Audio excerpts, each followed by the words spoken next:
if you give people advice, the chances that they're actually going to use it and do something with it are pretty low. What would you say is the number one thing that's holding people back from succeeding in their goals? Oh gosh.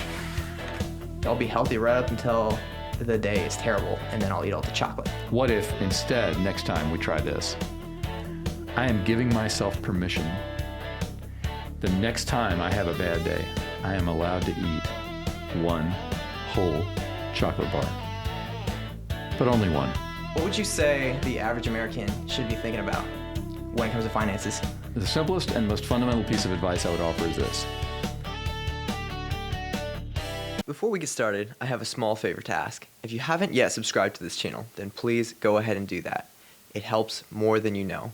Also, please leave me a comment. I will go through them and try to read and reply to as many of them as I can.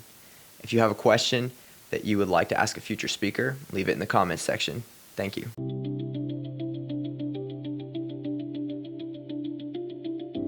Welcome to Kaizen Connection, where our mission is to turn your next challenge into the opportunity that changes everything. Welcome to the show, Pete. Thanks, it's good to be here. I appreciate the invitation. Yeah, absolutely. Could you give us a little bit of an introduction, tell us who you are and what you've been doing over however long you feel inclined? Well, I started out life as a youth minister.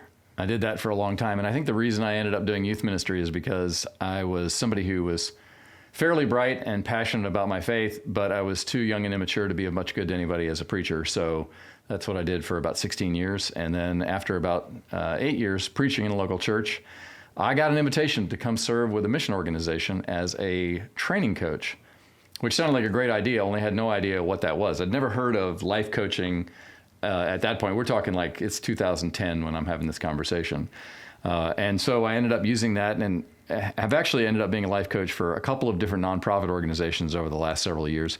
And then just actually 2 months ago, started my own coaching practice, Precipice Leadership Coaching. We just started that a couple months ago, and I've got my first paying client, and I've got a couple other contracts out there. So we're just getting started on that side of things as well. Wow, that's so cool. And starting a business is tough. Yeah. Yes. What is the most common thing people ask you for advice? Oh, gosh. Well, I would say the most common thing people ask me is for advice. And that's actually what I'm least inclined to offer.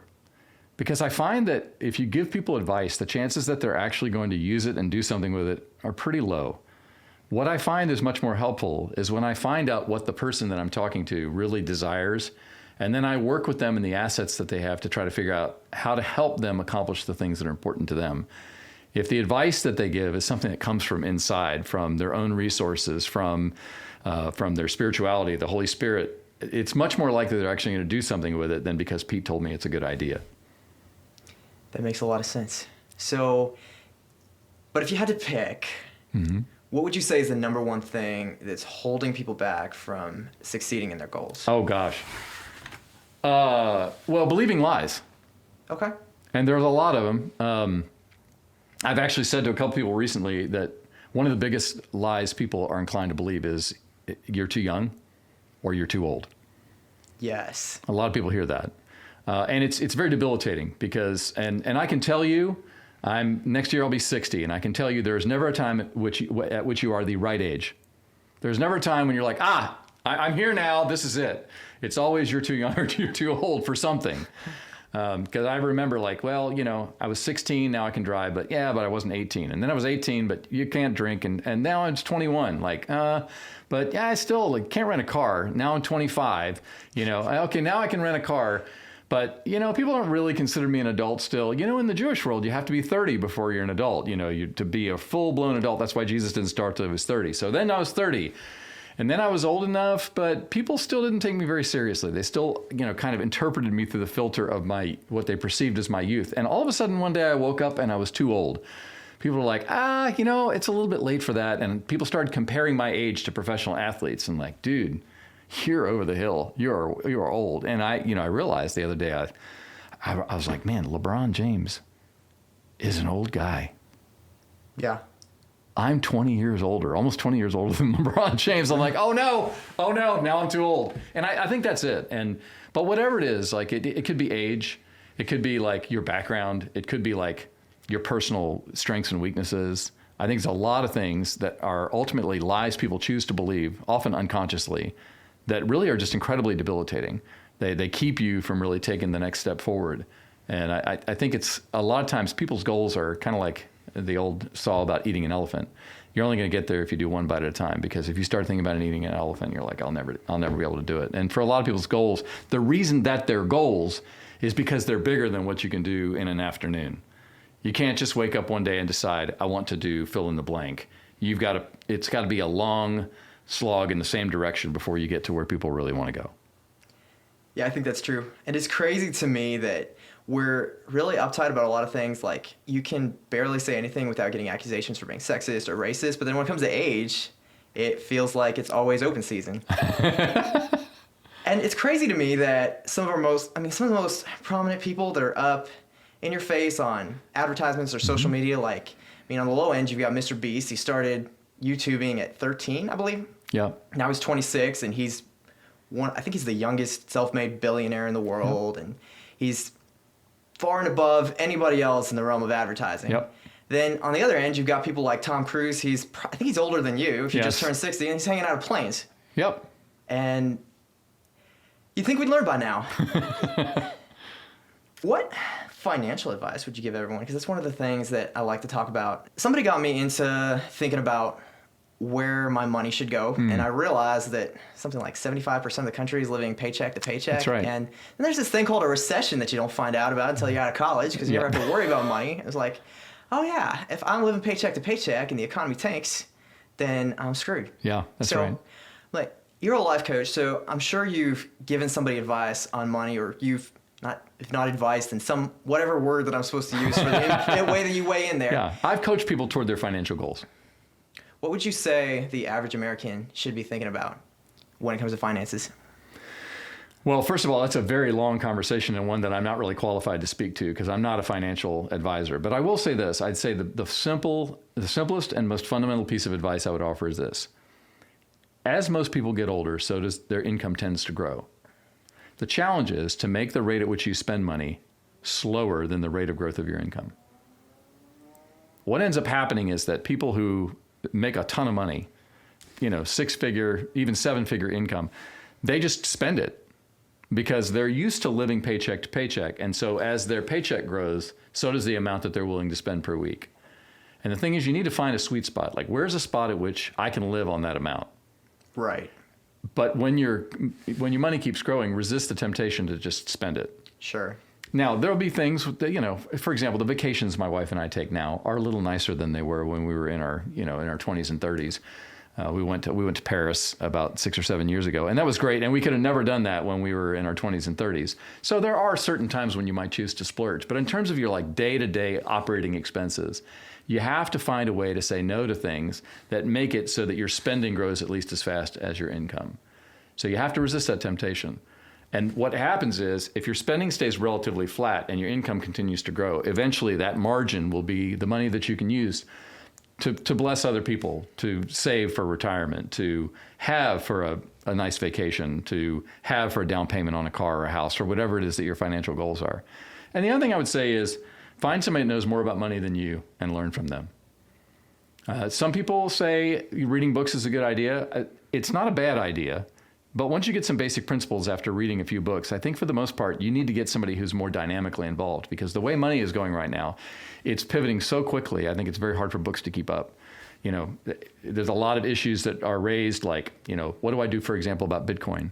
Oh, yeah. If I knew what I was talking about, we could spend at least an hour or two just talking about that. But it's a big issue. And I don't know that I'm going to trust a book about what to do. Should I invest in Bitcoin? Anyway, so that's just a few things, is try to make sure that your spending grows more slowly than your income.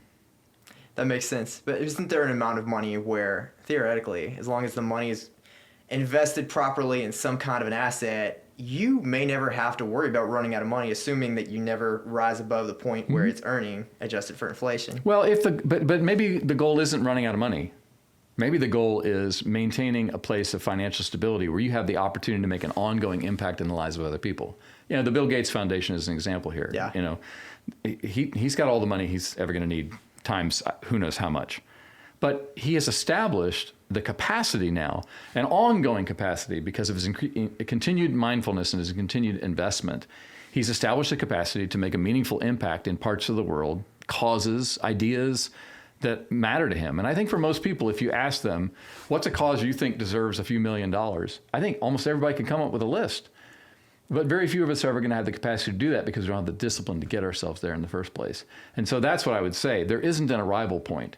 There is a, man, if I can do this much if I have 10 million, think of how much I could do if I had 100. Yeah.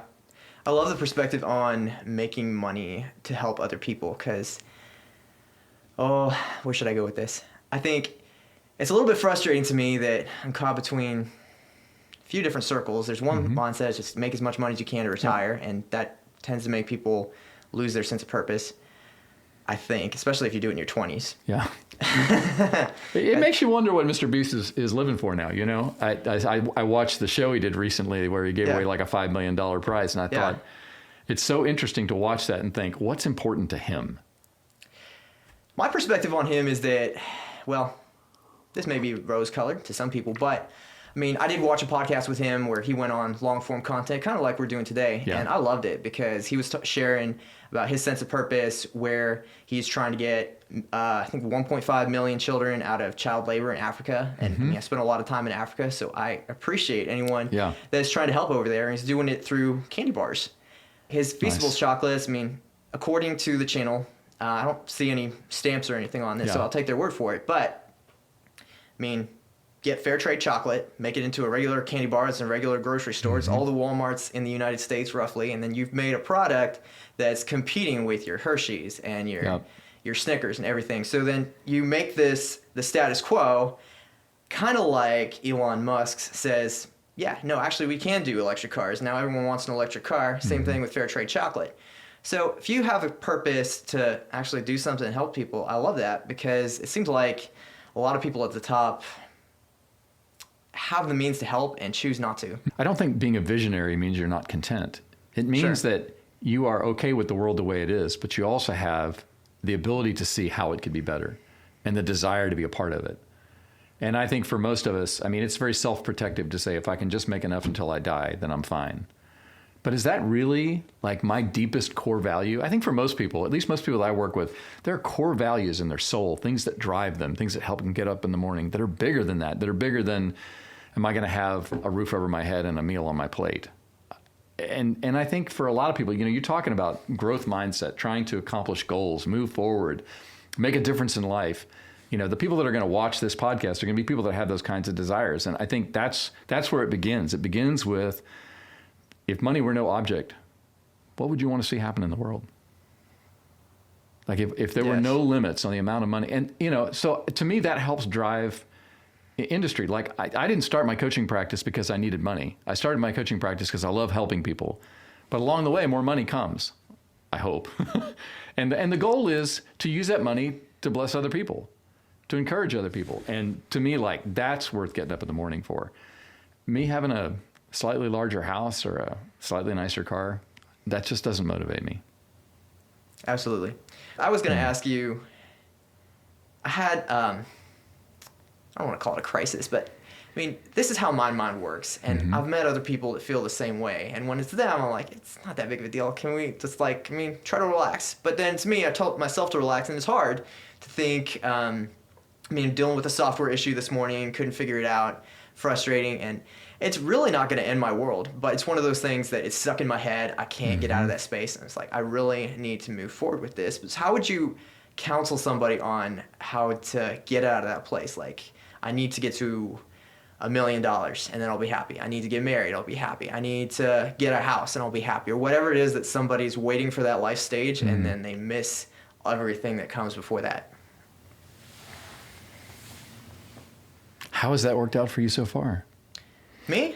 No, that's where I would start. Ah. I would start by asking that question. Is there anything prior to this point in your life where you thought, if I only got there, it would be good? Yeah. For most people, the answer is yes. And then I would say, so how has that helped with your contentment? And for most people, they would admit, I just wanted another thing. I think it helps perspective just to remember there's not going to be a magic moment. There may be after you die, but I think on this side of eternity, it's not like all of a sudden one day you're going to be, I'm done. Hopefully, there will be moments, waypoints along the way of achievement, of accomplishment, of satisfaction. I think a fulfilled life does involve those milestones. But thinking that there's going to be all or end all that's going to make life better, it doesn't really work out that way. And in terms of like how to keep alignment, I think your deeper values are one place to start. Is your deeper value really finishing the software project, or is your deeper value being somebody who works hard and accomplishes things for yourself and for your employers? And if you know deep down in your soul, even if you don't feel it, a lot of times you're not going to feel it right away, at least. If you know deep down in your soul, I really am doing my best. I'm doing something I love. I care about this project, and I care about my employer, and they know it and I know it. I think it goes a long way toward keeping yourself in a space where you're functional. It doesn't necessarily mean you're going to be giddy, but if you're at least moving in the right direction, I think there come moments along the way where you stop and you think, okay, I haven't arrived, but I'm going the right direction. Yeah, I think that's helpful. Yeah, I mean, I work 12-hour shifts in the hospital, and for me, that's one of the most, well, it's not always the most fulfilling kind of work, but there's days when it's very rewarding. Mm-hmm. But one of the things I like about it is that even days when it's not rewarding, I know that when I clock out, none of that's my responsibility. Yeah. And that's the kind of mindset that I'd like to have with whatever side projects I'm working on. It's like, I'm going to work on this for however many hours, and then I'm just not going to think about it anymore for the next day. It's so hard to do when I feel so bad for the people that they have jobs that they can work from home. Maybe some people like that. That was just so hard for me to always have something in the back of my head. Like if I was a realtor or something like that, so people can call you any time of the day. So you like that separation? Oh, yeah. Yeah. It's so much easier. I think for some people, it doesn't matter if they work away from home. Their work comes home with them in their brains. I think that's kind of the whole premise behind the television show Severance. Is this idea that people were having a hard time like separating themselves, living a quality life at home because of what was going on at work. And so the fictional premise of this Apple TV show is that there's a procedure that can be done that allows you to like completely let go of everything at work when you go home. And then when you go back, like it all comes back in. It's like there's two different yous. One's functioning over there and one's functioning over here. The problem is, don't think that's realistic. We are woven together in such a way that it's hard to completely separate ourselves from what's going on in a different context. A lot of times when I talk to people, and I mean, as a nurse in a hospital, this is something that makes me kind of sad when I see people that, I'm like, man, you have the ability to get better. You have the ability to be healthier. You have the ability to do better finances, to get your life in a more structured way that's going to help you be healthier overall. And they tell me, well, I don't have time. So what would you say to somebody if that's their answer? Once again, you're asking for a certain measure of expertise in fields that I really don't know as much about. You know more about medicine than I do. But I will say, one question that's been very helpful to me is ask, so what are your obstacles? What gets in your way? And help people like identify what are the specific things that get in the way of them going in the direction that they think is the right way to go. Yeah. Also asking, what about this is important to you? And it's very important to me when I'm asking these questions to not use the word why. Because the word why can often come across as being judgmental or like finger pointing, like, why would you do that? Or why don't you do this? It's as if I'm the one coming up with the idea to try to improve their quality of life. What I instead want to ask is, what about this is important to you? It's about ownership. And until the individual who is dealing with the obstacles takes ownership of the situation and says, it's important enough to me to want to change, it's not likely that anything will really happen. We are really creatures of habit. I mean, in a very, very deep and powerful way. It's very difficult to break out of the rut, the channel that we've carved in our lives with our time. And so there has to be a sufficient motivation to get out. And so as you look at, the channel that you're cutting with your life right now, you're looking at your rhythms, what's one you feel like, that one's one I really want to change? And then what's keeping you from doing that? And once you identify the obstacles, all right, so how do you break, what are your options now? In terms of breaking out of that, what are your options? And just get people to brainstorm. And I think sometimes it's really fun to get people to be really creative, One option to get out of the rut is I could turn into a bird and grow wings and fly out. I'm like, okay, That would be an optional. It's not realistic, but get people to like give themselves permission to brainstorm, to dream, to think, okay, what could happen here? What's possible? Obviously the bird's not, but what is possible? And get them to engage in that process. And I think it's so easy for me to blame everybody else, to blame my situation, to blame my circumstance on things that I have no control over, because if it really is everybody else's fault, then I have no responsibility. And no control. And no control. But if I can admit, I have some volitional, I have some control here. I have some choices that I'm making, and my choices may not be all the factors, but that my choices are a factor in the trajectory of the life that I'm living. And I can't control my wife. It's not that I've never tried, but I can't, But I have input. I have the opportunity to make input. What I can choose is how to interact with her. I have those choices.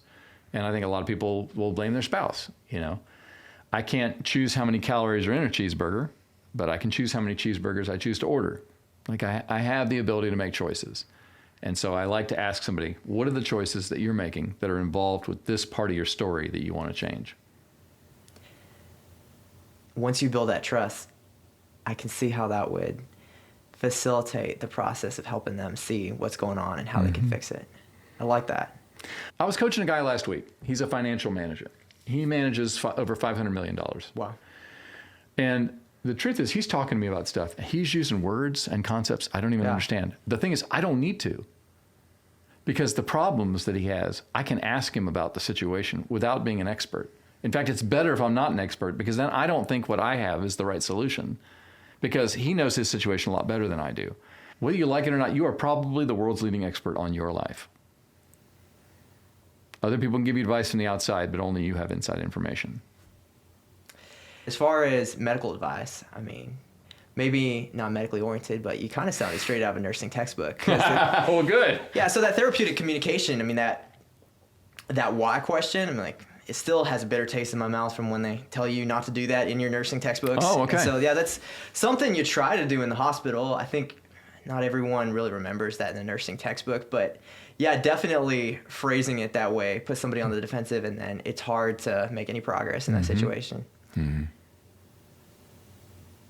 For somebody that's trying to be more charismatic, because you've got a great personality, you're hilarious, do you have any suggestions for how somebody would make a better connection with somebody, have better chemistry, and just be more charismatic in general? Learn how to listen. Learn how to listen really well and care deeply about other people's stories.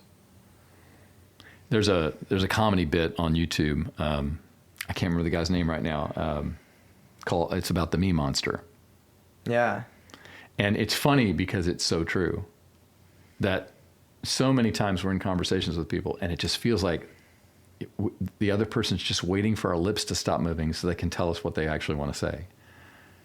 And it's a lost art. We teach kids in public school. We teach them public speaking, but we don't teach them anything about public listening or even private listening. And yet most of us, we spend most of our lives like being tuned in, but doing it very poorly. Social media is a great example of this. Everybody's broadcasting, but very few people are actually listening. Everybody has something to say, but not a lot of people have anything to contribute from a listening standpoint. One of my favorite guys I listen to is a guy named Julian Treasure. He's a Scottish dude who has one of the top 5 most listened to TED Talks of all time. And I bought his book. I actually bought his second book, which just came out, called Sound Effects. And the thing that he says is so interesting to me is he has multiple TED Talks, and he says the one that is so popular is the one about how to speak so that other people will listen. But he said that's not nearly as good or as important as the one on how to listen well. But that doesn't sell. People want to know, how do I communicate so other people listen to me? But if you really want to be socially adept, you have to convince other people that you're interested in them, that you're interested in their story. You want to hear about them, you want to know about their lives, and that you're not just waiting for your opportunity to talk. And you're not comparing everything they've ever done to, oh, well, that's nothing. Wait till I tell you what I blah, blah, blah, And the thing is, phrases like that are used so commonly. It's like, oh yeah, there's a familiarity to it. It's like, You just know where that's going.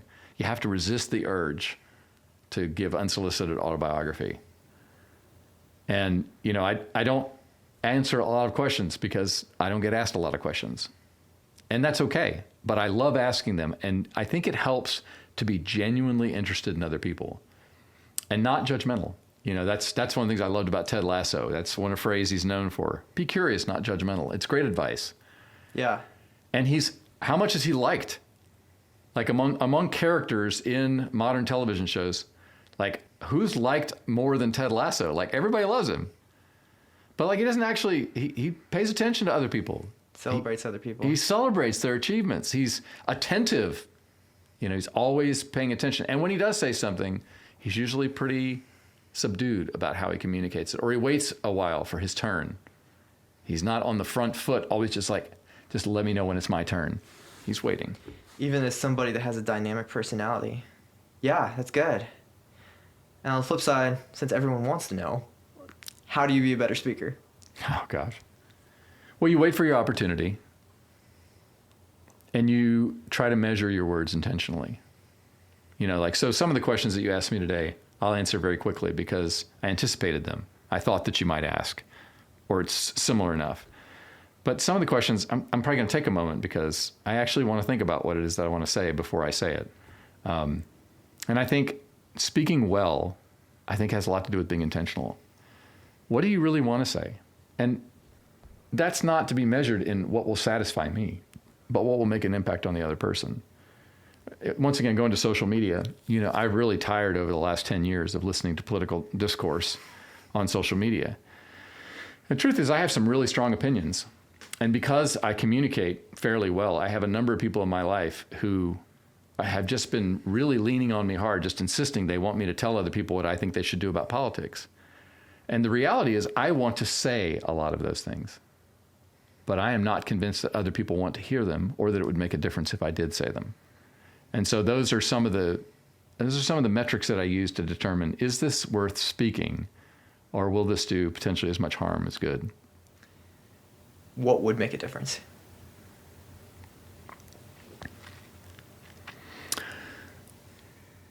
Well, the old phrase is people don't care how much you know until they know how much you care. And I think speaking words in the context of relationship is much more important. So like I have a job at AT&T Stadium. I work as a security guard there. I'm a supervisor of a team called QRT, Quick Response Team. Basically, we go to spots where there are fights or drunk people or whatever, and we take care of the problem. And I work with a very, very diverse group of people. And recently I was approached by somebody who was one of my coworkers who is ethnically different than I am, whose worldview is very different than mine. And we were walking along together, just the two of us, and I said, hey, I need to ask a favor. She said, what do you need? I said, I'm a middle-aged white guy. And I said, I don't want to come across like a middle-aged white guy. Can you help me keep from being that guy? And she said, shoot, you don't got to worry about that. I was like, why not? She said, because you're already paying attention. Now, I don't know what made her say that. What did I do that made her feel like I was paying attention? I know that I was being intentional because I want to have good relationships. And I see certain people in the way they treat others around them. And I'm like, I'm not sure I know how to do it right, but that ain't it. And I think you can learn both from good examples and from examples of, I could come across that way if I wasn't careful. I am tall, white, middle-aged, and I have a loud voice. So people make a lot of assumptions about me before we even have a conversation. And I'm aware of that about myself, and I have to fight those perceptions. And I also have to fight some of those natural inclinations that I have to tell other people what I think they should do. But it can come as a result of intentionality and training, and maybe most importantly, genuinely caring about other people. It's amazing how much of your intentions come through for somebody, or at least how much people gather from your demeanor. But I think a lot of that flows from what you're thinking at the time.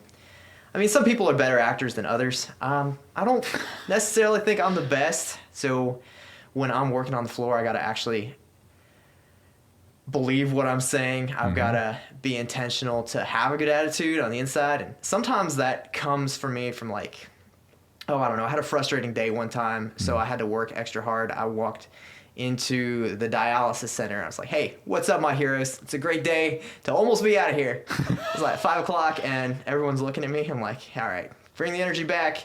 I got to talk like that because I feel like trash.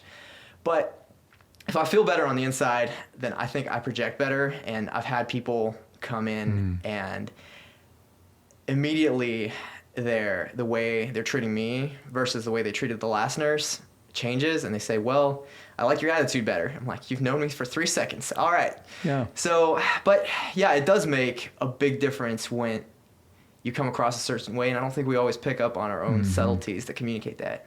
Yeah. Nobody does what they do for what they think is a dumb reason. Pretty much everybody has some sort of rationale or reason why they are the way they are, why they're grumpy today, or why it's okay for them to feel or act the way that they do.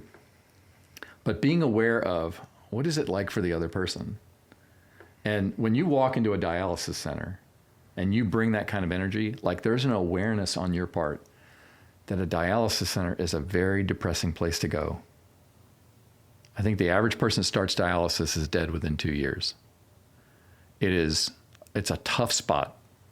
And there's various other reasons. It's not because they're on dialysis, it's because of the other things that are going on, the comorbidities that they have going on. But the reality is you come into a dialysis center where they're sitting there again for another 3 hours, and it's a depressing thing. Depressing things happen in that room. And you come in and you bring a smile and energy and an awareness of, I see you. That makes a huge difference. And I think we all walk into our dialysis centers. Sometimes they're our neighborhoods. Sometimes they're work. Sometimes they're, a group of people that we live with or that we hang out with, where we walk into the room, we can tell the temperature of the room is pretty low.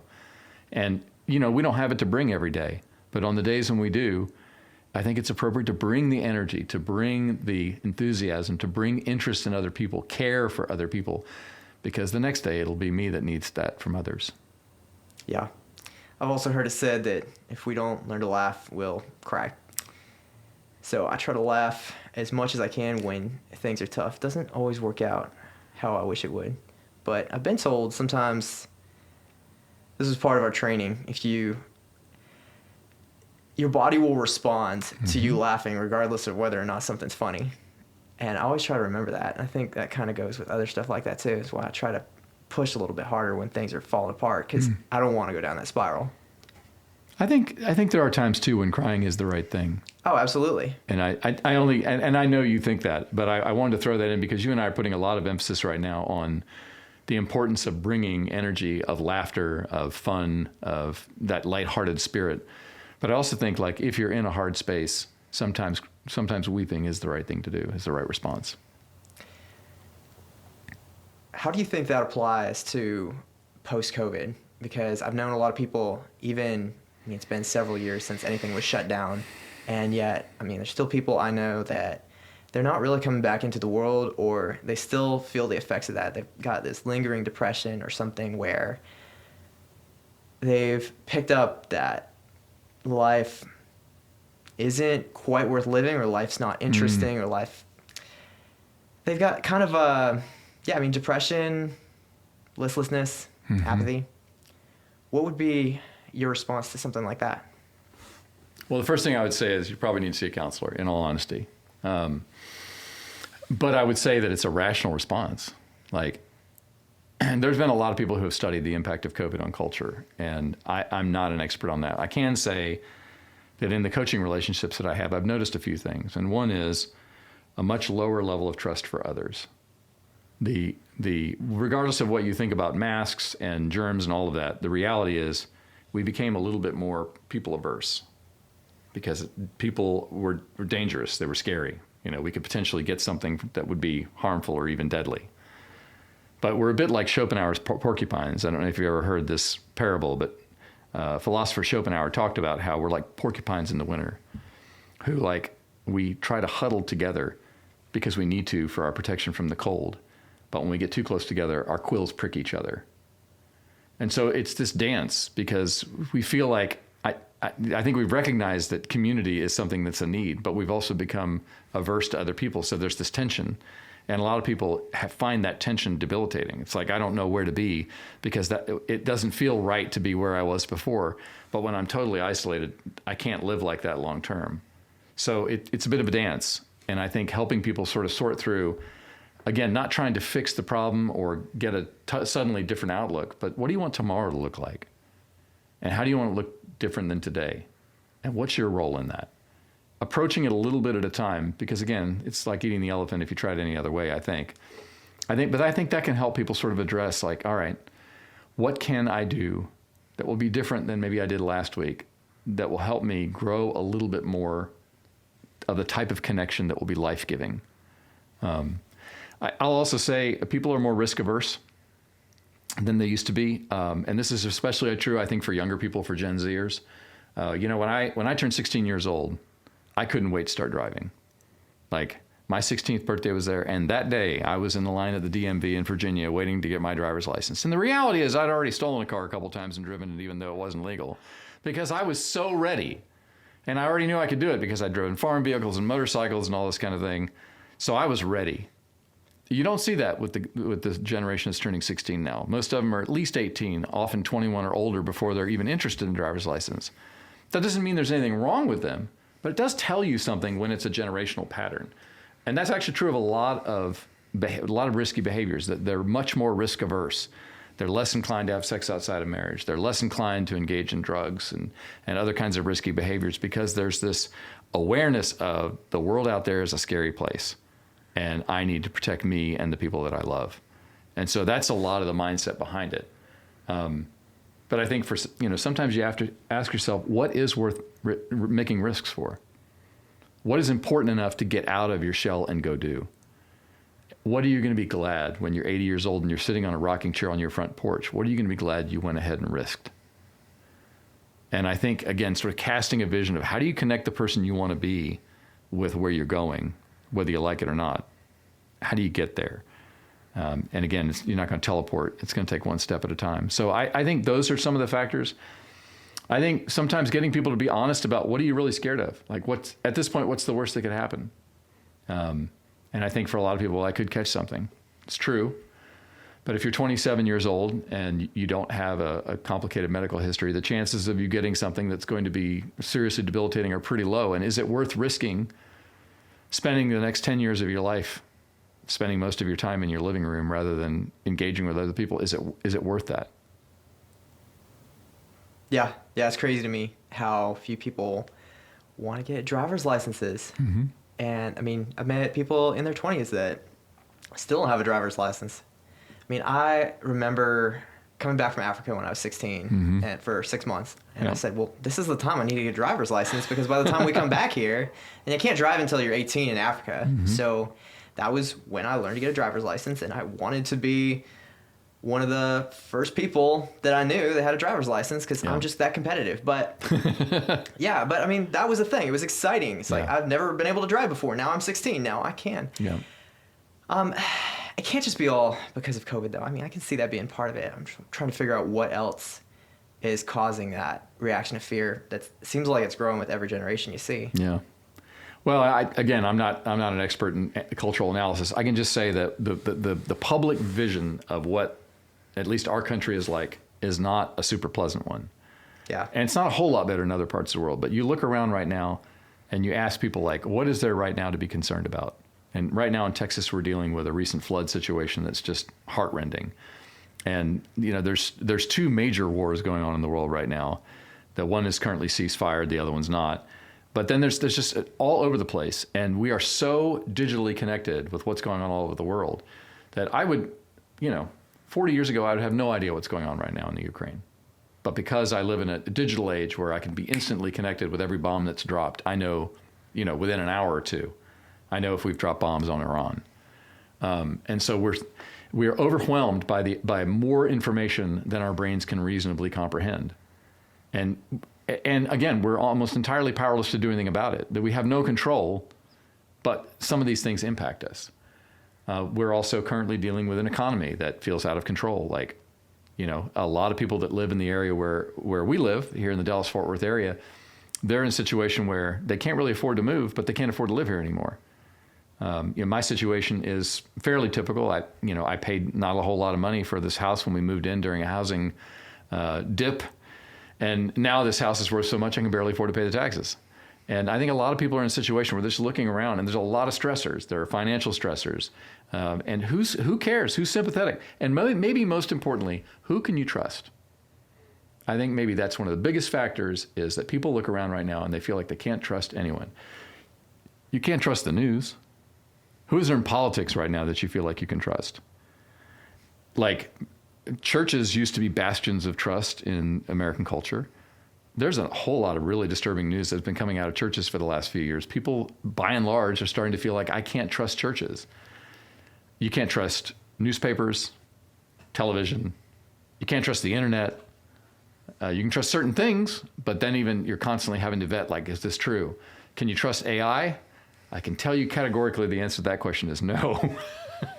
But thankfully, AI has finally learned how to spell. So we're making progress anyway.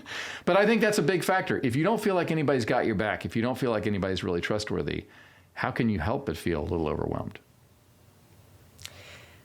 Well, at the same time, those other generations, the boomers, the Gen X, the millennials are experiencing a lot of those same things with us. I would have thought that a lot of millennials would have still been kind of in a critical part of their lives when a lot of this stuff was still happening, though. So I wonder why specifically Gen Z and not those other generations. But how do you think that somebody experiences joy, and what are some things that a lot of people experiencing depression are doing that don't bring to the joy that they would like to feel? Joy is, I think, a hard word for people that don't have deep personal spiritual convictions. I mean, I think for most people, joy is connected to spirituality in some way. And so it's hard for me to answer this apart from those connections. And yet you look, my background is as a Christian, so that's kind of my frame of reference. And you look at the things that, for example, the Apostle Paul has to say about joy. And he seemed to think that joy was something that was not separated from happiness, but it transcended it. That the circumstances of my life did not have to be a certain way in order for me to be able to experience joy.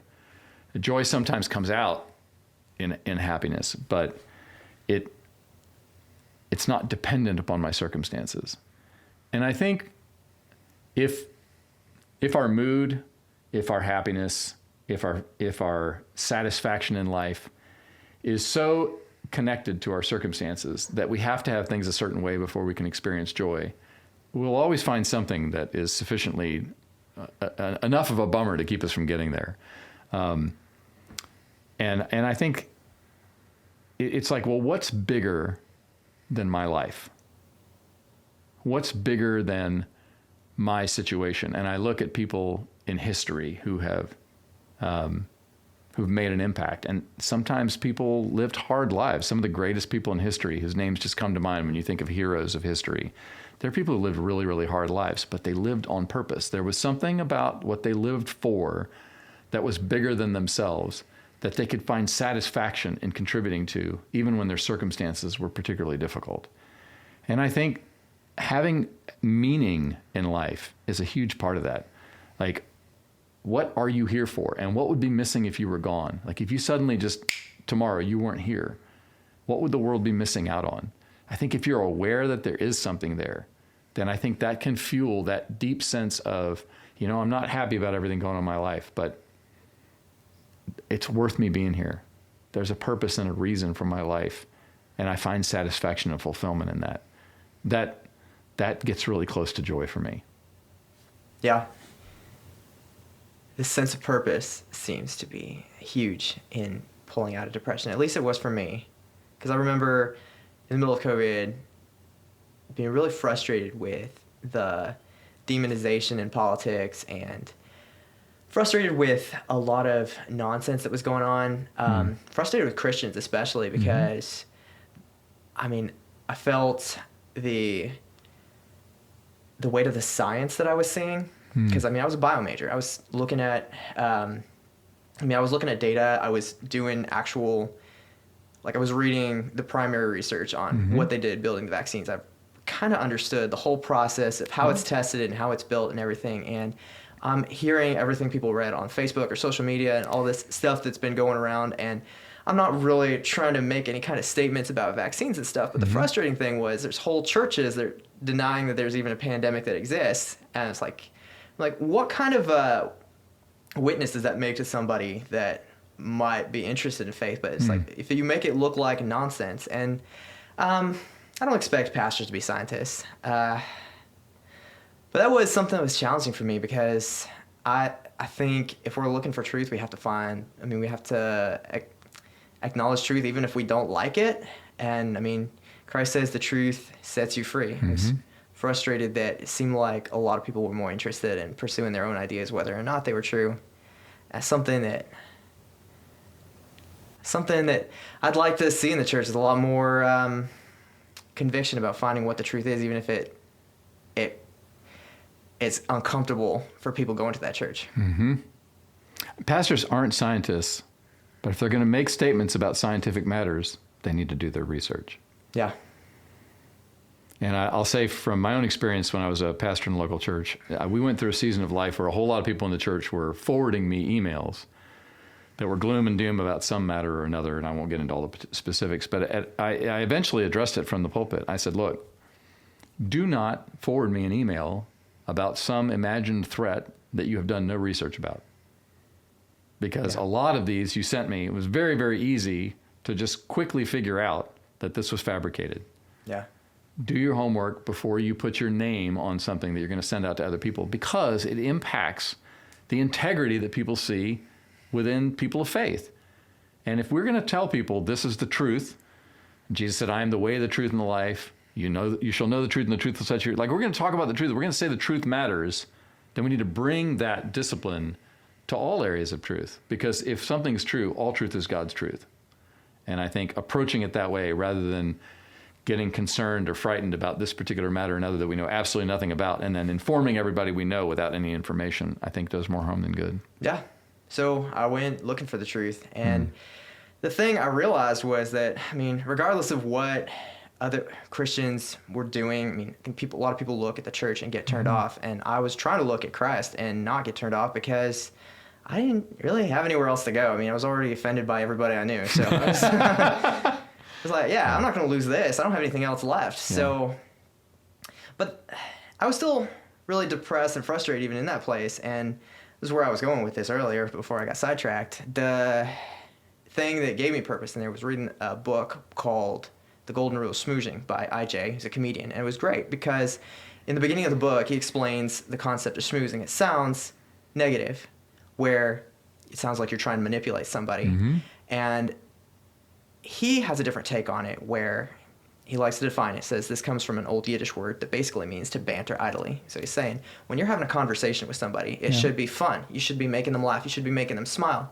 And then your conversation goes so much better, and people want to help you because you're helping each other. You're making them smile. They're helping you get through the bank line faster.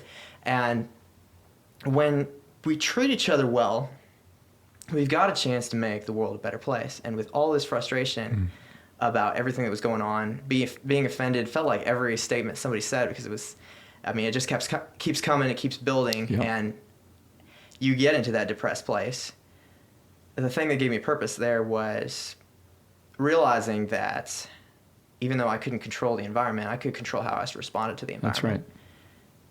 Have you been any dark places like that where everything seems gray and it's hard to go on from there? And if so, what have you done to pull yourself out of that place? Yeah, I went through a season of depression and anxiety that I had to take a leave from work for a short period of time during that. And the season lasted a whole lot longer than my leave. My leave was a couple of months, but it was close to a year of just being overwhelmed. The counselor I saw said that I was burned out, that compassion fatigue played a role in it. My role was I lacked healthy boundaries in how much I was willing to extend myself for other people. And there were some other things that were a part of it for me. But I think a few things happened for me. One, this is probably going to sound really judgmental. It'll be interesting to see who watches this podcast and comments. I hope they do, because we haven't got any comments yet. I found out who my friends were because they were the ones who hung around when I wasn't any fun. Yeah. And that was that was a rude awakening in some ways. And it led to kind of a new criteria for me, and that is reciprocity. I insist on reciprocity in my relationships. I don't have one-sided relationships. I used to. And part of the reason I used to is I liked it. I liked people thinking I was wonderful. So I liked them coming to me for me to give them my wisdom and my information and my help and my care and all that kind of stuff. But eventually I realized, that's not the way life is designed to be lived. Life is designed to be lived where there's a transaction going, where, like a conversation, where, yes, in this, I'm talking more because I'm being interviewed, but we're talking back and forth. And I extended myself, I think, too much because I was too interested in other people thinking much of me. And so I had to so what really helped is those people who showed me that they really cared. They were just present for me. And, one of the things that my wife did for me is I kept asking her, like, how long is this going to last? And she said, I don't know. You just have to walk it out. And eventually, I came to understand a lot of things. I never was seriously tempted to take my own life, but I understand people now that go through that season and think, it may not be worth living any longer. I never understood that before. That always just seemed like nonsense to me. Now I'm like, now I get it. And so some of it was, I came to believe at a certain point that God was probably teaching me some things that I needed to learn. And although it wasn't the way that I wanted to learn them, it was very helpful for me in the long run. So I came to be in a deeper relationship with God. I came to have a deeper respect and love for the people that I was in relationship with. It deepened my relationship with my wife. And all of a sudden, when I was able to bring those perspectives to the hardest season of my life, it allowed me something to start with, to build back toward being able to expand my interactions a little bit wider. But I got down to, that's pretty much all I had, is 2 or 3 people that I'm very close to, my wife and my God. And I knew that I could do with that. And then I went to a counselor, and that kind of was the next level. And from there, I've been very intentional to figure out, what do I actually want to do and what do I need to say no to? So anyway, I don't know if that really answers your question, but that's what my season of depression and anxiety looked like. And I decided to try to take a whole lot of meds that didn't do me any good, but I tried them, by golly. Yeah, I know. Well, I remember being in psych class back in college where they were talking about psychology meds, because they never really worked for me either. Well, they seemed like they did for a while because I believed that they would work. And it then, makes you wonder, how yeah, much of that is psychosomatic, yeah. I was going to say, he showed us the research. So, it's not that this is my medical expertise or anything, but I just remember being in that room based on this psych professor, and he showed us statistics that seemed something like depression symptoms decreased by 50% with side effect meds. They decreased by 48% with placebo, because it's a mental thing, right? So it makes sense that it's heavily placebo. Although I guess anyone watching this, it's a placebo for them, I'm kind of ruining that effect, so I shouldn't say that. But maybe, but the reality is, and I have conversations with people like this all the time. People say to me, essential oils are the bomb diggity. You need to do essential oils. And I'm like, okay, what do they do for you? And they tell me, and I'm like, if that works for you, that's awesome. Yeah. Don't stop, because it's probably worth it, or you wouldn't be doing it. Right. But the reality is, I'm not convinced essential oils are magical, But is there value in them? Maybe. And there's a lot of things like that, This diet, that diet is the latest fad, Does it work for you? If it does, then it works. But there's a whole lot of those things. There's a reason that they call them fads. It's because a lot of those kind of things come and go. So the thing is, if you have a problem and somebody has recommended a solution and it's working for you, go with it. And if it's not, try something different. Have you ever been a life coach for somebody that tells you, Pete, I've tried this and I've tried that, and I'll go along and I'll be good for 6 months and I get better and then I regress? And that's been happening in a vicious cycle, like it keeps happening over and over again. I'll improve and then I'll fall off. what kind of encouragement do you have for somebody that seems to keep regressing even though they've made some progress? Like Mark Twain that said, quitting smoking is easy. I've done it several hundred times. Yeah. Well, it probably comes as no surprise. My first response is going to be a question. I'm going to say, what changes? You know, you were in a tough space. You tried a strategy. It got better. Between the time that it got better and now, what changed? What shifted? And trying to identify, like, what are the factors that have led to that shift? I think that's very important for people, because there's almost always a volitional component. Sometimes there's not. Sometimes what changed is I took the bar and I failed it. Well, that's a real external factor that could lead somebody to, I spent, 2 years in school and the last 6 months studying for this test and I failed it. Okay, that's a setback. And that's a setback that may be outside of your immediate control. All right, but what can you do about it? Well, I could take it again. Is it worth it to you? Well, I don't know. So let's weigh, what are the pros and cons? And just kind of working with somebody through the process of figuring out where's the breakdown? For some people, it's like, my girlfriend broke up with me. Usually there's some sort of, if you were going along just fine and then you're not, there's usually something that changed. It's often an external factor, and putting your finger on, okay, is there anything I can do about that? Sometimes the answer is yes, sometimes the answer is no, but putting your finger on that and then figuring out, but what can you do? What are your options here? And, what are you content with the status quo? No, I want things to get better again. What's your role in that? And helping people identify what are the factors that you have control over that can help you get back on a pathway. Now, the other thing I would say is, as you look at these things that have changed, how similar are they? Is there a pattern here that we can observe? You said in April you were doing great. It's just July, it's August now, and you're struggling. What changed? What about the last time you had a setback back last October? What happened there? Is there a pattern that we can identify here that we can anticipate for next time? Because if it goes the way it has so far, we're going to address it and it's going to start to get better. But how can we anticipate what could potentially sabotage that improvement next time so that next time that doesn't happen? Or we at least mitigate the effect to make it so it's a setback, but maybe you don't go, maybe you're 3 steps forward and only 1 step back next time instead of 2. Yeah. I'm going to talk about Mr. Beast again, because that was that's one of the things I did just to help me relax a little bit as I was writing these questions. But I watched his video about this guy losing 100 pounds in a weight loss challenge. And one of the things that happened during the course of the video, he had a coach that was helping him train. And during the video, it was around something like 2 months into the challenge, the coach died. And that had been the only person that was with him in the process. And he said it was a lot like the last time he tried to lose weight when his dad died. And so I was thinking, how do you deal with that kind of stress? For me in the hospital, if I'm trying to be healthy, I'll be healthy right up until the day is terrible, and then I'll eat all the chocolate. Once you get psyched out by something terrible happening, what's the best way to keep from completely derailing everything that you've tried to do?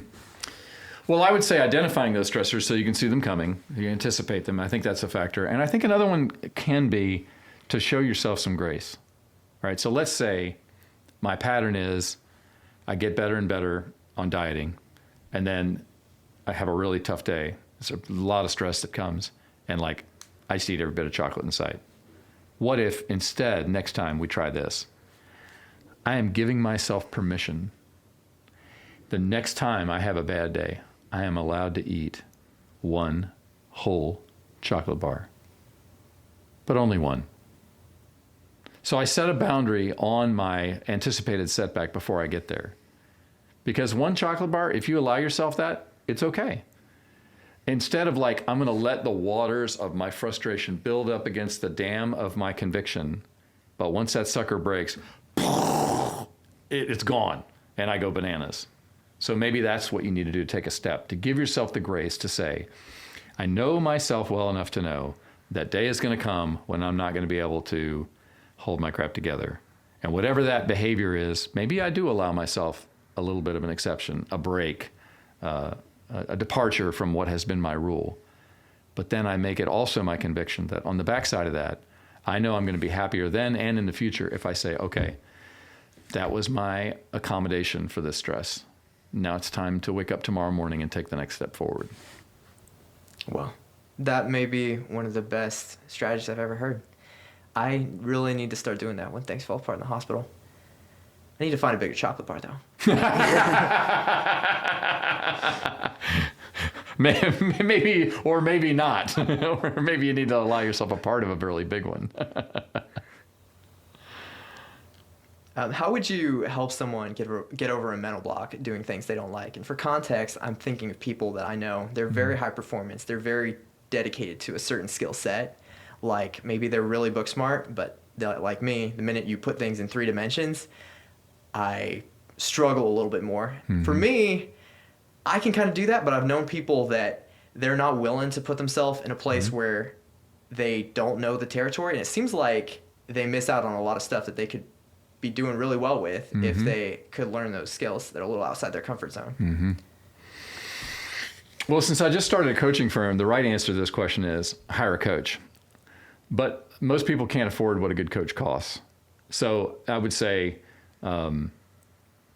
find people in your life who are wise, who won't just tell you what you want to hear, and ask for a conversation and see if they could help you put your finger on what are the things that get in your way, and maybe help. Some people use the word accountability. Create some structure, some accountability, I know that I need to get from point A to point B, but I don't know how to get there. And I keep psyching myself out.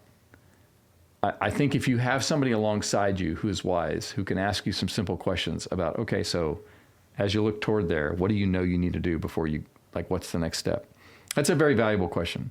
What is your next step? If you were going to move in the right direction, what's one thing you know you need to do? It's very good. And for a lot of people, it's like, and this happened for me in starting the coaching practice. Like, it was very scary for me to think about, and I still don't know half the stuff involved in what I need to do. Like, I know, for example, I need to talk to somebody about how to handle taxes for the new business. I haven't done it yet. But the first step was I had to file with an LLC with the state of Texas. And it just seemed I hate detail work. I hate like fiddly bits, little things I have to do, forms I have to fill out and that kind of thing. But I entered into a conversation with somebody that said, all right, but if you were going to do one step, what would the next step be? Like, well, I probably need to figure out whether I need to like fill something out online, or if I need to fill out a form and mail it. Like, I probably need to figure out what do I actually need to do. So that was my next step. I did the research, but I hadn't committed to doing anything yet because that was too much. But I at least knew when I'm ready to do the thing, this is the thing I need to do. It took me a couple months in between the time I figured out what I needed to do and developing the willingness to actually take the step. And so I think having somebody who will talk you through, all right, what is your next step? And then be patient with you if you're not ready to take it. But also be persistent enough to come back to you a week or two later and say, hey, you mentioned you want to take a step. How's that going? I used to watch this math teacher, and he was so great. He'd say, whenever you come to a problem that's too hard for you, don't do it. Instead, do an easier problem until those easier problems help you figure out the hard problem. That's what that sounded like to me, was eat the elephant one bite at a time. Yep. Simplify the process until you find a process that you can do, and then what you've learned from that process, take it to do the next step and the next step until you figure out how to solve the entire, But since you bring up the topic, how do you start an LLC? Because I've always wondered. Do you have to pay anything? Yeah, $300 in the state of Texas. That's not that bad, actually. It's a state thing. Yeah. And in the state of Texas, there's a website you can go and fill it out, or you can also fill out the paperwork and mail it in. It's really not that complicated, but you do have to explain what you're going to do. You have to come up with an original name, which is actually a little harder than I thought. Yeah. Because Precipice Leadership Coaching was not where I started. I started with a lot of mountaineering metaphors because I and the guy that I founded it with, we both like climbing 14ers in Colorado. But we eventually, Precipice was one we found. We liked the idea of kind of being on the edge of something, on this cliff, like where you're getting ready to take a jump into something unknown and big, which feels very much in common with what you're talking about here. I love the name. Yeah. Well, I like what we ended up coming up with, but again, it wasn't where we started. Right. But you got to do that, and then you basically you send them your money, and then it's just gone, and you hope something happens. And if all goes well, within a week or two, you get an email saying, congratulations, Wow. you have an LLC. Do you have to pay again if it doesn't work? I don't have any idea because it worked. Okay, good. How much paperwork are we talking about? Not too bad. Okay. Not too bad. Couple pages. Okay. Yeah. What if you don't know what you're trying to do with your business yet? Then you're not ready to have an LLC. Interesting. Or what if you know the general direction you're going in, like you have some ideas to get you started, but you know that sooner or later you're going to want to scale, Yeah. and that's going to, like, do you have to apply again if you start changing what you do? No, just give a very broad description. Okay. Give a very broad description of what your business is about. I'm about self-improvement services. Oh, yeah. Okay. That works. That's Yeah. not hard. You can do almost anything with that, Exactly. especially if you leave open the interpretation for what that looks like. Mm-hmm. Yeah. Okay. But I would say if people listen to this podcast in a different state, you need to check with your own state because Oh, yeah, it is done at a definitely, state level. Definitely. However, I had to file federally for our EIN, our employer identification number. That's a whole other thing, but didn't cost me anything. I see. Okay. Is that so that you can hire employees and you have to give them their... It's all 401k. about money. It's all Okay. about because the federal government wants to make sure they get their money. It's not just about employees. It's about me. So I've been paid now. So now I'm going to have to pay taxes on it. Gotcha. So does every LLC have to have that federal employer number? Only if you're going to make money. Oh, I see. Fascinating. I'm glad you said that because I didn't even know about that. I mean, I've known other people that started LLCs. I just never asked them this question. Yeah. Gotcha. Well, that's been something that's interesting to me because I've been trying to build some website stuff, and some of it may involve money, and it'd just be nice to think that they have to sue the company instead of suing me directly, just in case I forget. I don't know what I would get sued for, but you never really know. Yeah. In the United, I mean, lawyers need to make a living too. So Yeah. There's a certain floor around what you're allowed to make without having to claim it. I think it might be $3,000, but don't quote me on that. But whatever it is, if you don't get above that threshold, you don't have to worry about it. But if you do, and if you're starting an LLC, chances are you hope sooner or later you get past whatever the threshold is. I think that's it, but I don't know. But whatever that threshold is, you want to eventually get there. So you need at that point to take that next step. I wanted to ask you before we go any further, do you have any stories where somebody was an exception to the rule, where they did exceptionally well with coaching, and what did that person do? What did that look like for you? Well, that's not the exception to the rule.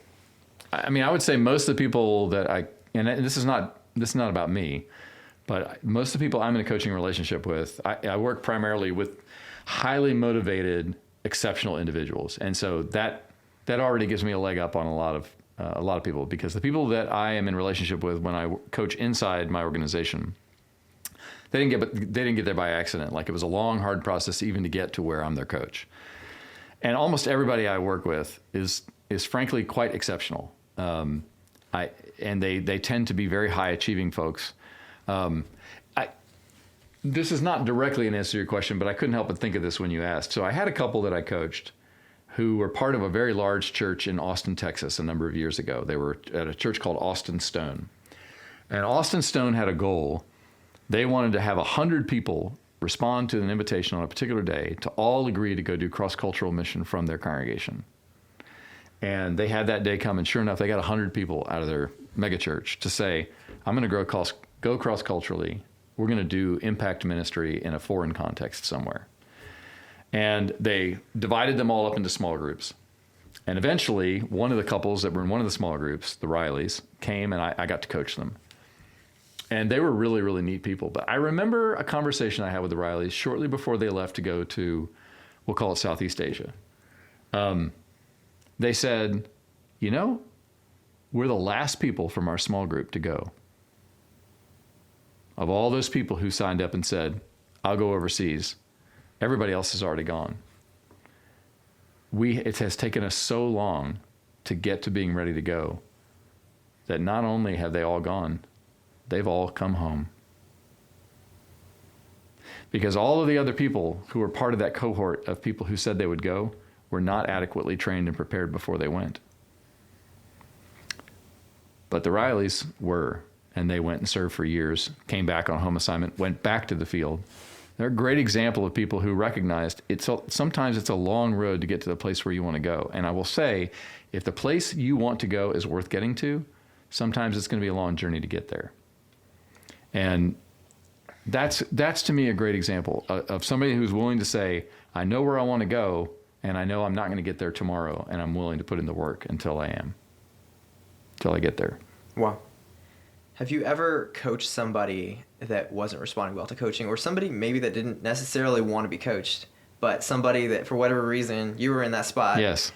And have any of them responded well to you coaching them and had some kind of a change in their mindset where they didn't believe they could do it, but after some counseling, they realized that it was possible?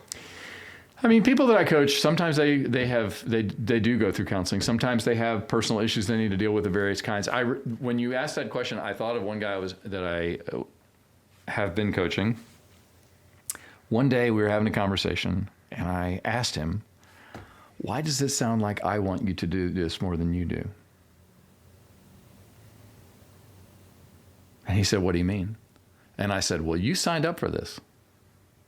I didn't sign up for this. You signed up for this.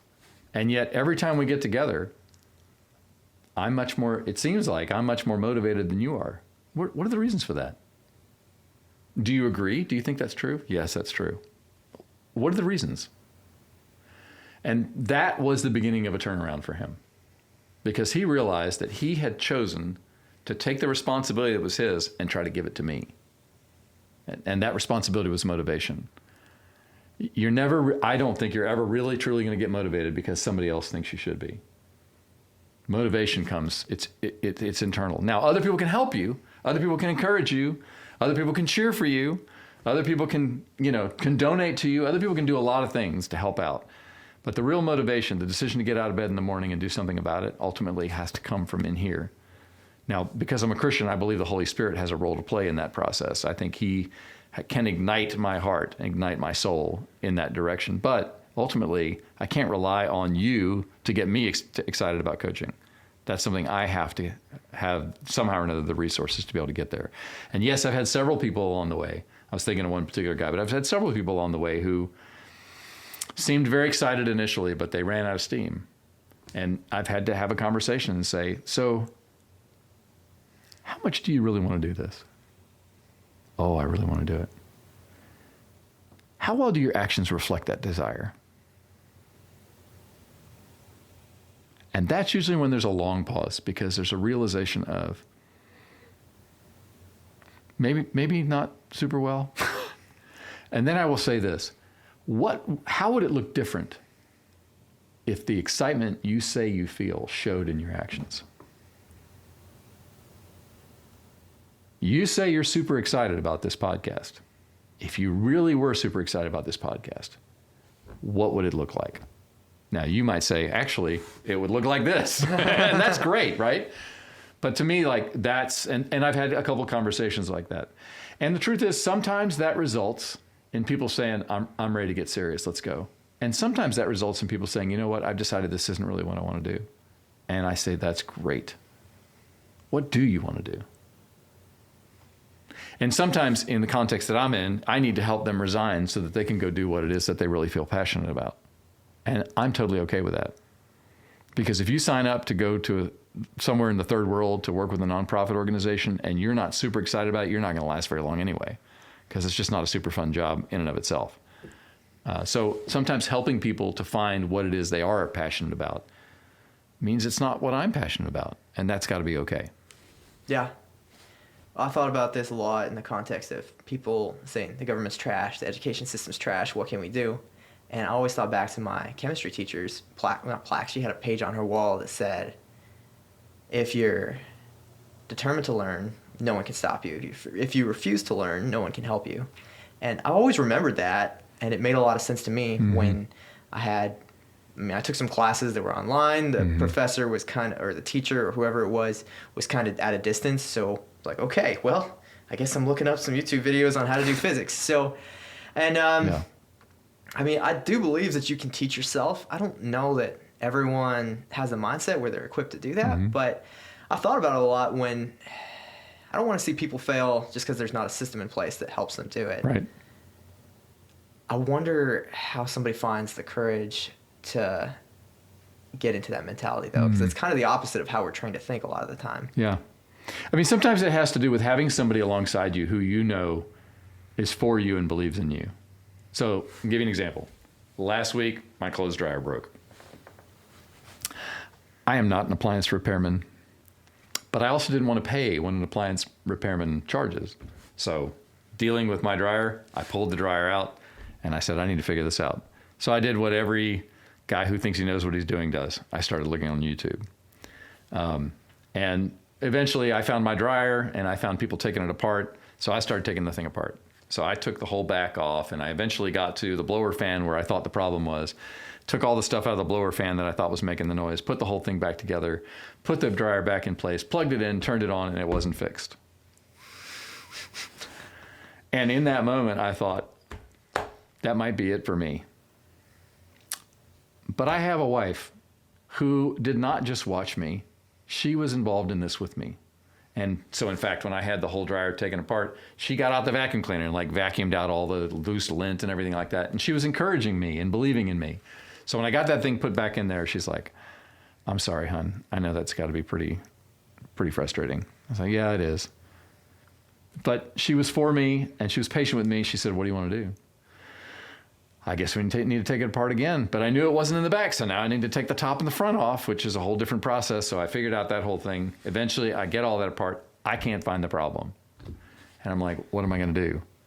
Now, in this case, she starts trying to figure out where the problem is. She finds a screw stuck underneath the felt lining around the door of the dryer that the drum is hitting every time it rotates and making that sound and causing it to go chunk, chunk, chunk, chunk.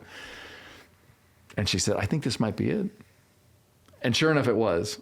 And we put the dryer back together, and it works like a champ. Wow. Yeah. If I wasn't married to the right kind of wife, I'd still have a broken dryer. Or I have a bill for an appliance repairman. So sometimes it's about you deciding, who am I walking in this journey with? Who do I want with me in the moments when things are broken or they don't work?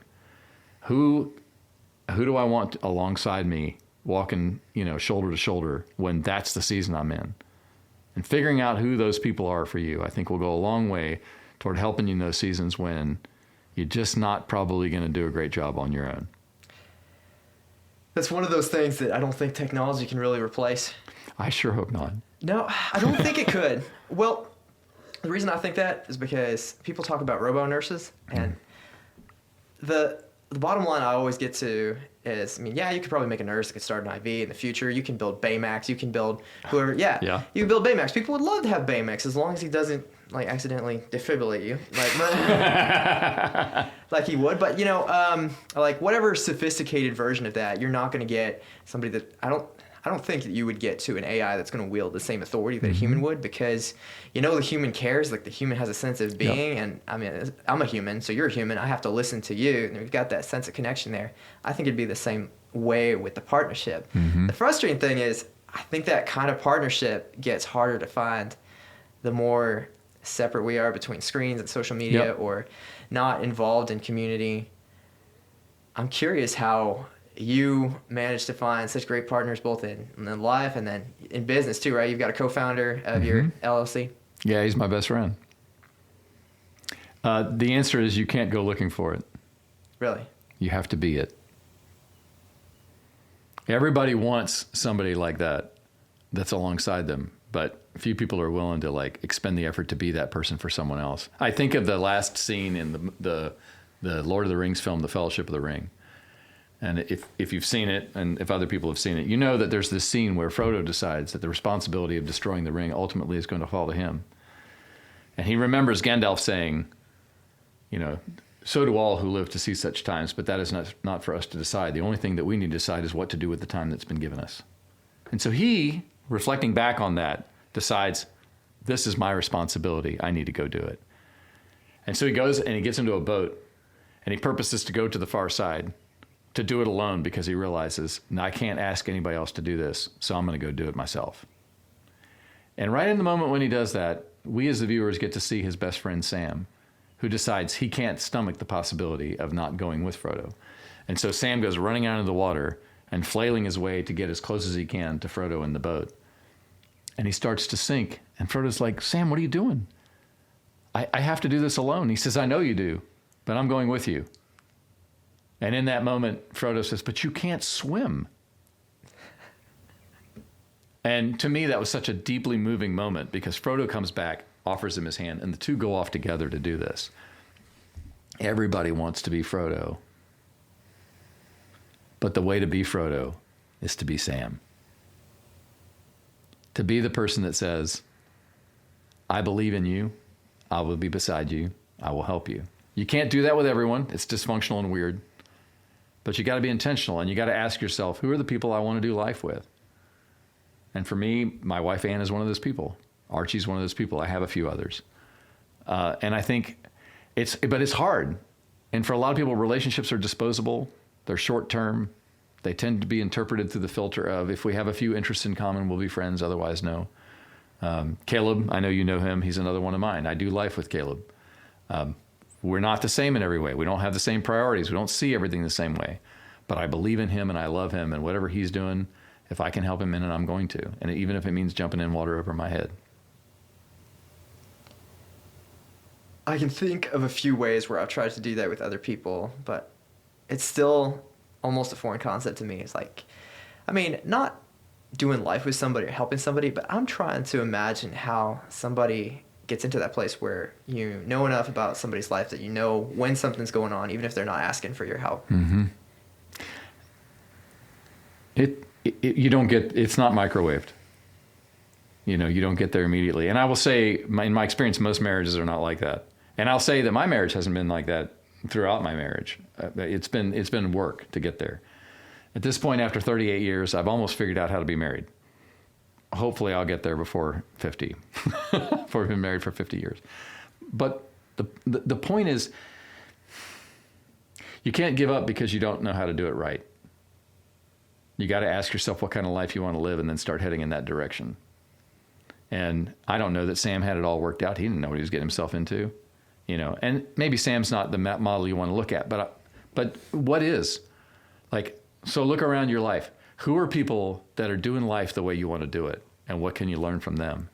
You know, in your own context, you may be able to find people like that. And I have, you know, I've got a number of people like that. I have a friend of mine online who made some decisions like that I don't agree with, but it has been inspiring and helpful to them.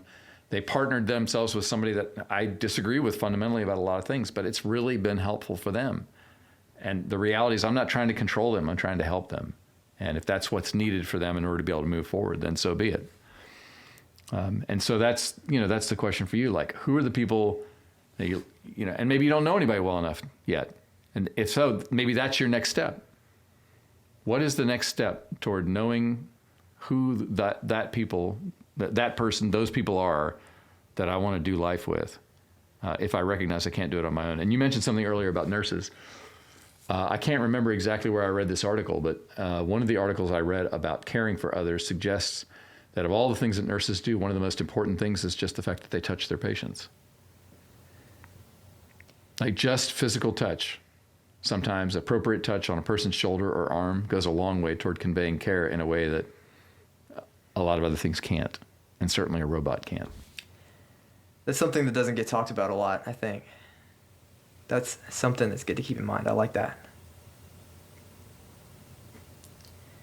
Well, on this podcast, we have a closing tradition. Okay. It's actually going to change today because it's been a little bit different, but we've changed it so that it engages, so it engages the audience more. The audience gets to weigh in. So what we do is we have the audience field questions, which we then present to the previous speaker. Okay. So it's a whole game. And the previous speaker gets to add, edit, or subtract one word. So the original question that was left that the speaker selected, what is the weirdest idea you've ever had? And it has been completed as, what is the weirdest regret that you've ever had? Do you have any regrets about any weird circumstances? Oh, what is appropriate to share? I'll tell you initially what I think of in response to that are things that are interactions with other people I've had that I wish I could undo. And I wouldn't share those things without those people's permission. But that's, to be honest, that's the first thing. Because to me, relational Relational mistakes are the hardest ones because they can't really be entirely undone. The damage endures. But what's one that I could share? Probably the weirdest regret I ever had. I don't know how weird this is, but probably the biggest regret that I have that I feel like I could share is never finishing a book. I've started 4 books, and all of them I feel like are books that need to be written. And I have an idea for a 5th one. I know what the title is, and I know some of the things I'd want to have in it, but I've never finished one. And it's a regret for me that I've never finished it. And it's particularly hard for me because one of my coworkers just published their first book a few weeks ago, and they're a lot younger than I am. And when I asked them some background questions about their book, I realized that they found the courage to move forward in a space where I quit. And I just wish I had gone ahead and finished. Even if it wasn't very good, it would be nice to say, I finished a book and published it. Yeah. It's tough because the fun part is getting started a lot of the time. Yeah. I am the same way. I mean, I have a lot of projects that I start and then I don't refine them enough. I never finished a book either. I've written like 3 pages for a couple that I wanted to write. Yeah. They're probably not quite as eloquent as yours, but yeah. I got a little bit of a head start on you. I'd say by 30 years from now, you're probably going to be a lot further along. Yeah. The real question is, can I do a whole book without using AI? What if the tool is sitting right there? Yeah. But I think if I was going to write a book, probably the first one isn't going to have that much of an audience. So I think maybe the best thing about writing a book is how much you learn about yourself and how much you learn through the process. So maybe that would be a mistake. Could be. I don't know. I've wrestled with that, but I've also realized that for a lot of people, their first book is their most important. And so there's a tension there, and I don't know quite what to do with it. That's a good point. Yeah, I guess the author of To Kill a Mockingbird only ever really wrote 1 book. So, and I think there was one other that was discovered after she died, but it's like, yeah, that's a good point too. Because I tend to think the more you do something, the better you get at it. But the first book someone writes is the most important. I got to think more about that.